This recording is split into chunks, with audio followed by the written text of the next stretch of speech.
So we're going to start with the big toe, which is the hallux. And we're going to start by moving very slowly across the top of the big toe, which is the hallux. So this is the top of the cranium. And we're going to progressively move down the big toe, which is the same as moving down the head. Get into the habit of thinking about the reflex point rather than the area on the foot. So we're going to be moving down the head now, and I want you to watch the joint on my thumb and just see that it's just a gentle rocking movement to sense and to feel. It's very important that you go slowly through the head. There's nothing worse than scampering through somebody else's head. I mean, it would be awful. You'd be winding them up, almost literally. So make it slow and sensitive, because what you're really doing is feeling what it's like in the reflex points. Is it soft? Is it hard? Is it hot or cold? A very technical word, which is squidgy, yeah, which means that it could be sort of quite squelchy and soft underneath. All these give different information about the quality of the reflex points and therefore what's happening in that area of the body. So continuing to move down all areas of the head. So moving down to the back of the head now, down towards the base of the head and into the neck. So this important area on the neck, you need to work into this area in between the big toe, hallux, and the first toe, because this area is so important for neck tension. The head is so heavy, you need to do everything you can to support. So working through the key areas of the neck and across into the brain stem and continuing into other areas of the neck really can make a very big difference to your client. You may need to support the big toe, but this massaging movement, particularly getting into the side and all the way around the neck, makes a really big difference to your clients. Another area we're going to look at here is the pituitary. Now you may be able to see there's just a slightly raised area here, but what you're looking for is an area where the swirls in the foot, you know, like the footprint, as in if you'd been doing a thumbprint, you'd see the centre of the swirls. Now that area relates to the pituitary. Now the pituitary is incredibly important because it's the centre of the endocrine system and it governs all areas of how the body functions. If it's very, very raised, it means that it's going to be incredibly active. It could feel very sunken, in which case there's no energy that's getting to it at all, or in this case it just feels quite okay. Now when we talk about the pituitary, I'm also referring to the hypothalamus, because the hypothalamus is an area which links into the pituitary. The pituitary will only work if the hypothalamus says that it can, so they become as a pair. So although I say pituitary, I actually mean pituitary and hypothalamus. So that's this area. It's also quite good occasionally to do a balance on both toes. So you would have your thumb on this toe and the same thumb on the other toe as well at the same time. So another area that we're focusing on this toe is the temporomandibular joint, which is the joint of the hallux, which is halfway down the big toe. Put your fingers on the joint and gently roll through. Now this is a critical area for tension. You know, if people have been really stressed, they perhaps grit their teeth, and this can feel incredibly tight around these areas here. Just that relaxing movement can be very, very relaxing to your client. There are occasions when your client will actually feel their face relaxing and the facial muscles actually relaxing at the time. So that's the temporomandibular joint rebalancing. Very soothing, very important. Remembering the importance of the TMJ because it relates to an energetic balance and a skeletal balance. You know, if there's anything that's wrong with anybody skeletally, it will be reflected in the TMJ. Equally, it will be also reflected in terms of their energy levels. You free the energy in the TMJ and that will help to move through the whole system, so it's critically important. If we just take a quick look now at the chart, you'll see on the chart that this area here relates to the pituitary. And you're focusing, looking at the centre of the big toe, looking at the pituitary. You can see that that area is quite centrally focused, and yet it could be slightly higher or lower. You need to find out where it is actually on your client. So shown here on this chart, it's shown right in the middle, but you need to actually look for where it is with your clients. Look for where the peaks are.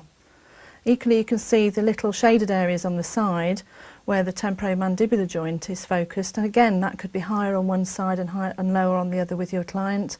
Just find out where it is on your individual client. So we've now worked the back of the hallux. We're going to continue to work on the sides. This is going down the side of the head. Now you can sometimes find that there's a lot of space in between people's hallux and first toe, and sometimes there's hardly any space at all. Never ever force toes. If you can get your little finger in, just work down the side and feel all the way down. I know some people have been tempted to just sort of glide down. That's not sufficient. It's important to actually feel as you're going down. It's what you're aiming to find out is the difference in the textures, so that it's find there and then feel here and then feel here and then feel here, so that you can feel any differences and any variations. Get right down into the base of the hallux, right down into this area, which again picks up that neck area that we looked earlier on. So I'm going to swap over now and do the other side. We're going to move down the side of the head again. Now when we looked at the temporomandibular joint last time, which was this joint here, we were talking about the TMJ being the joint, and it is the joint between the temporal region of the skull and the mandible, hence it's called the temporomandibular joint. Now it's important to work that area. It's also a secondary site for the ears, because that's where your ears are. So that's a helpful area. And you can also show your clients that if they work this area in the same way as I'm working on the big toe, if they would do the same on their thumb, then it can be quite useful when people are flying to relieve pressure in the ears. Just something as simple as that can make a difference. We're going to move over now. We're going to look at the front of the toe. So we've done the back, we've done the sides, and we're now going to move over and do the front of the toe, which takes in all areas of the face. When you're working the facial areas, it's important that you've got the 3 fingers that you can work across. And if you can see, it's just a bit like a caterpillar action, just moving across the toe. We could just do it with 2 fingers, just going across the front of the big toe, the hallux. This takes into account all areas of the face. So we've got the nose that's just here, and then we've got the maxilla and the mandible, moving down to the base of the chin. And different people have different sizes of nails, so it's important that you actually work over all of the nail area. And particularly when you're starting at the top of the head, that you work to wherever the nail comes to. Some people don't have a nail at all, so in which case you'd start a lot lower down when you're working on the head area. As long as it's all taken into account, you will have worked all areas of the head, neck and face. So just to recap on what you're doing with the hallux and the big toe, that this relates to the whole of the head, but it equally relates to all areas of the body. So you must work all areas of the toe, so that while you're working that, you notice then that you've done all areas of the head and the neck and the face, but you've also done the whole body. So some people will notice that perhaps they get a tingle somewhere, it could be a knee or somewhere in their back or whatever, and they'll go, are you working there? Well, in effect you are, because you've worked the whole of the big toe and therefore the whole of the body. Equally, you've also accessed the temporomandibular joint, which releases skeletal tension and anergetic tension. You've also worked all of the areas that relate to the pituitary and the hypothalamus, and they're the governors of the whole body. So one small area that's the big toe, the hallux, it might look a very small area, but it's a massive area that you're working with. So it's the whole of the head, the neck, the throat, the endocrine system, the skeletal system, the energetic system, and how your head connects with the rest of your body. And of course it's in your head that you do your thinking, and how you're thinking makes the biggest difference, because the energy is going wherever you're thinking. So be positive, and be positive about the way that you're working. So practically, smooth, light, gentle strokes across. People ask me about the different, how do they know if they've got the right pressure that they're doing on the foot? As long as it feels soothing and light to the client and to yourself, the chances are it's going to be okay. If at any time it doesn't feel right and it doesn't feel nice, then the chances are you're probably going to bit too heavy. Equally, some people may feel that they're too light. It's difficult to be able to express on a video the exact pressure, but if you notice that there's hardly any pressure actually on her toe, As a general guide, work lightly. If you just look now as I'm working just across, I'm actually working across the mouth area now, the maxilla and the mandible. There isn't a lot of pressure that's being exerted there, and if it's if it's feeling uncomfortable to the client, then the chances are it's too hard. Always go lighter. If in doubt, go lighter. Equally, some people will go that they're barely touching. Well, that's just too light. So you need to have it at just a moderate pressure. Experiment yourself and speak to your tutor about it. Get your tutor to work with you. When I'm working with my students, I want you to come and see me. I want you to do some work with me and tell me so that I can tell you whether you're doing the right pressure.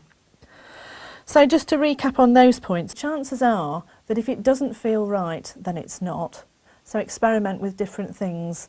You know, perhaps you're moving down and it doesn't feel comfortable. You need to be working across. Perhaps you are pressing too tightly and you're getting tension that's tracking from your hand through into your elbow, into your shoulder, into your neck.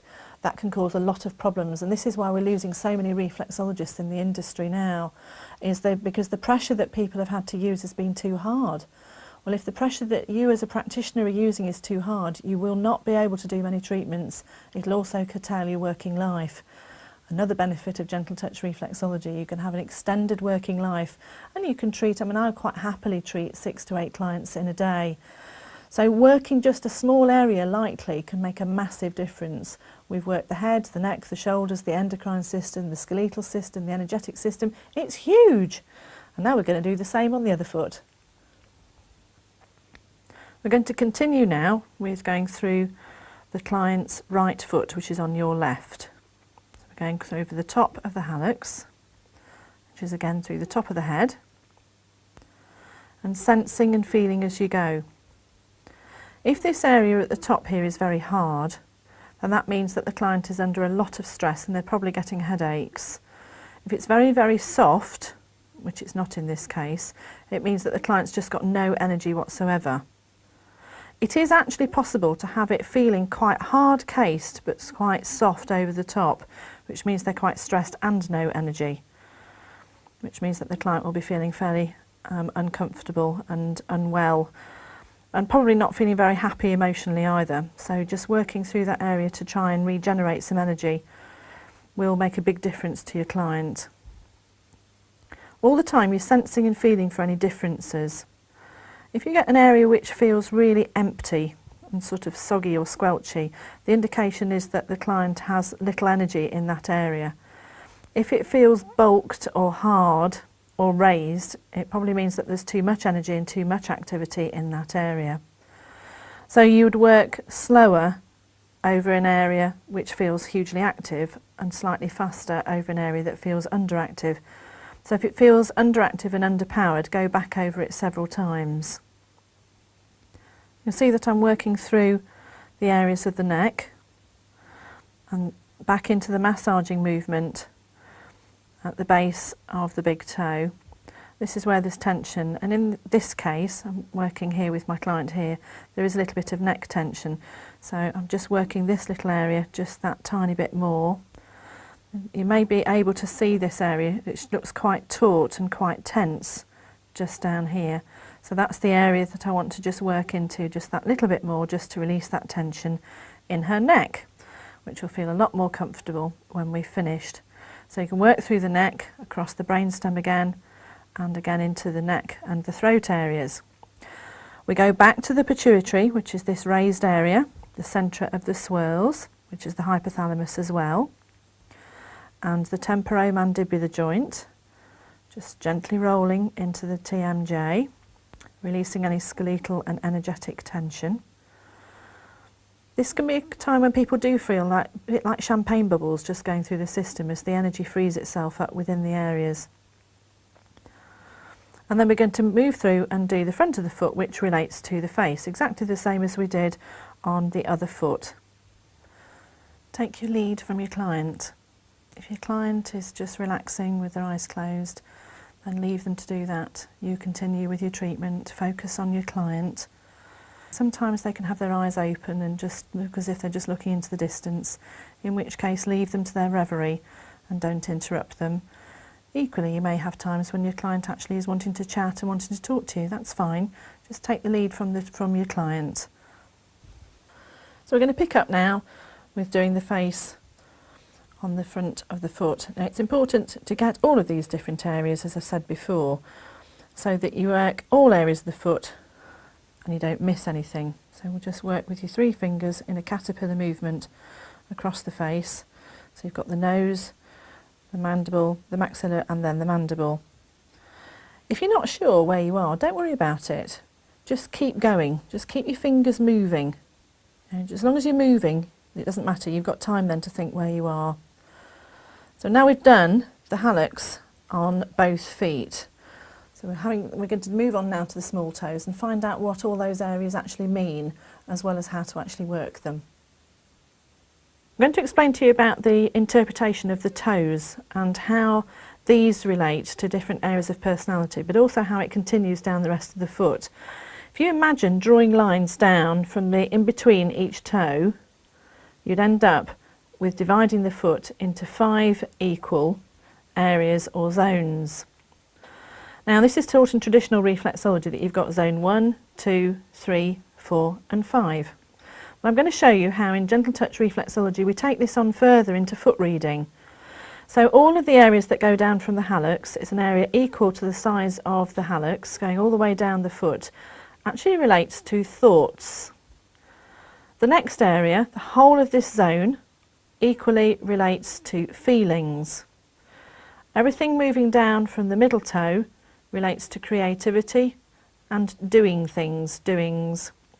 Everything relating from the 4th toe relates to communication, and the little toe relates to family and security issues. So this is when it's important to start looking at the toes and how do they lie. So if you've got a toe that overlaps another toe, you can find in some cases, it's not in this case, but you get perhaps one toe that squashes another toe. You need to work out what that interpretation means. You know, perhaps that person is unable to perform or actually do anything unless the feelings allow it. Maybe feelings are dominant, maybe thoughts are dominant. Have a look and see which is the largest toe. Perhaps they have a particularly large communication toe, in which case that was the sort of area that they need to be involved in their career. If they've got a very large toe on communication and they're not doing anything in career, you can guarantee that person will be unhappy. Follow with your tutor. When I'm teaching this, I go into huge amounts of detail about this, and foot reading is another advanced area that we can move into at a later stage. But in this basic training video, I just want to remind you of the basics that we covered during the course. So as a recap, we've got thoughts, feelings, creativity and doings, communication, and family and security. Now later on I will remind you that that also goes down the foot, so walking across. So if you draw an imaginary line across the foot, everything above this relates to thoughts. And moving on down, it would continue the same. That the lower area would relate into feelings. And taking the same grid going down the foot as we've worked across the foot. So the area that we've worked, which is the hallux, which relates to the whole of the body and the big toe, is also everything to do with thoughts and how we're thinking. And that obviously makes the hugest difference to people. Positive people manage positive results. So actually moving into the toes now, we'll actually find out what the physiology works of it. So we're going to be working literally through the top of the toe. Now this is a mini representation of the head. So it's all areas of the body, but especially the toes also relate to the sinuses. Now the sinus areas, which are obviously in the head, can get quite congested and quite inflamed, and reflexology is wonderful for helping to clear sinuses. And actually, as I'm working on this toe, there is an area that's here. If I put my thumb on it and just take my thumb away, you will see that it stays indented. Right. The area doesn't have a lot of energy in it. It is, you can almost see as like a socket area in there. That's the area relating to the sinus, and it's a slightly upward movement to access the sinus. This is a clear result when there's a little bit of sinus congestion, so working into it will help to relieve it. And work down the stem of the toe and then drain that sinus, and that will be helpful to my client. Congested sinuses, when they're perhaps quite full, perhaps people have got pressure in the head or the across the forehead, can be relieved by doing this massaging movement. It's a great technique for people who get build up in the sinuses. Be alert for whether it's a dairy intolerance. It could very easily be a dairy intolerance that is causing sinus congestion. But this draining motion can make a really big difference, and you're draining down into the eustachian tubes. Carry on working across each toe, so you work the front and the back and the sides of each toe. I'm going to go into the sides of the toe. And it's not just a smoothing, it's actually feeling. I'll slow it down so you can actually feel the areas down the side of the toe. So we've got the sinuses that are in the pads of each toe. We've also got the teeth, which are just literally against the joint of each toe on both sides. And the front of the mouth is on this toe, and the back of the mouth is out on the little toe. Additional reflex points that are held in the toes are going back to this toe. We've got the eye, so there's the sinus around the back of the eye here, but this is the actual eye just there, and the base of this toe in here is the orbital cavity. Again, some people get pressure in that area. So I'm going to carry on moving through all the areas of the toes and show you where the ears are located. We've already talked about the ears being where the TMJ is, and this is what we call the ear toe, because this houses a sinus, which is where my thumb is now. So again, it's a slightly upward movement. Get into the sinus and then drain it down.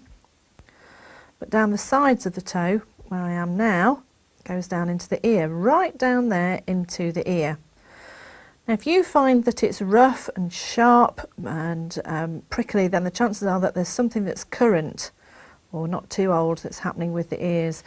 Perhaps they've had some earache, ear congestion, perhaps they have a build-up of wax.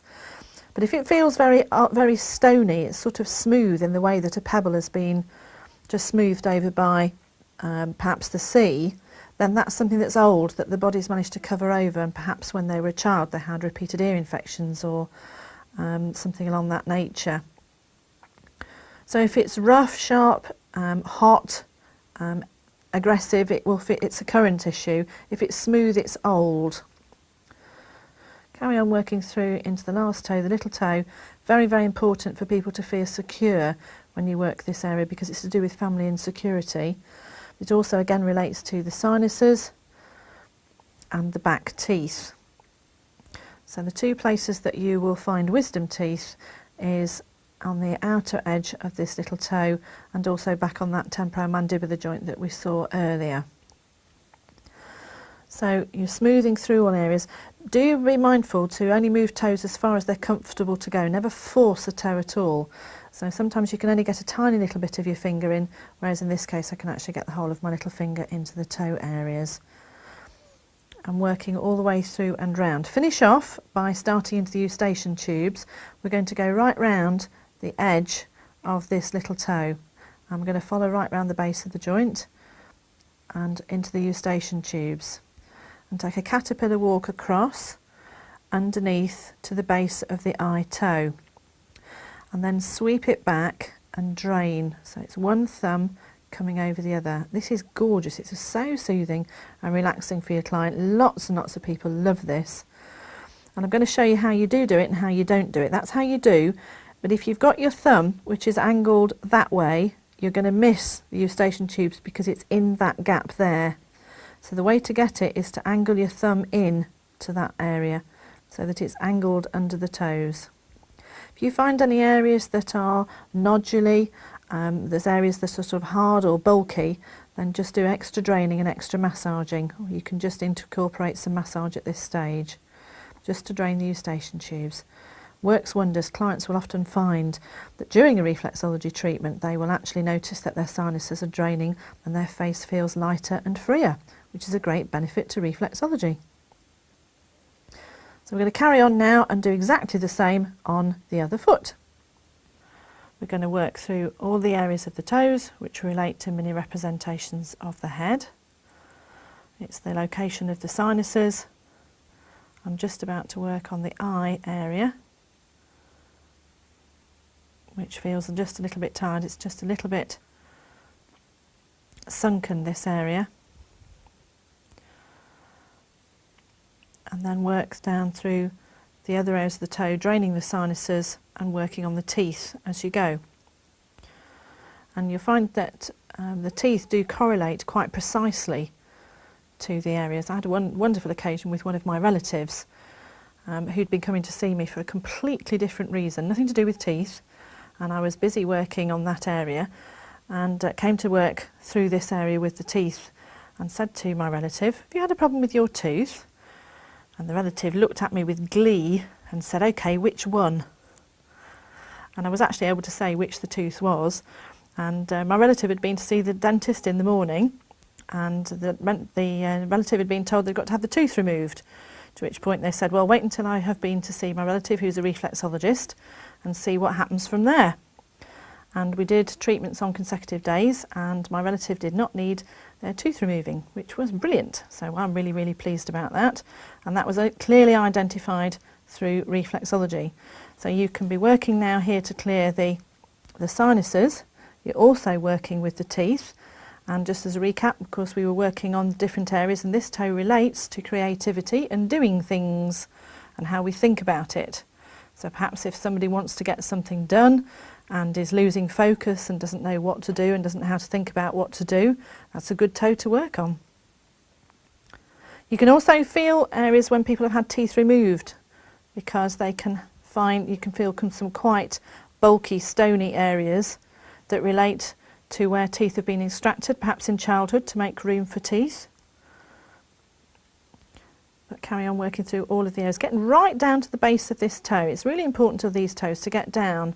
I notice sometimes when students are treating me that that's something that we need to pick up on, is getting right through into the base of the little toe. Now, although I'm working fairly swiftly, I am actually sensing and feeling as I go.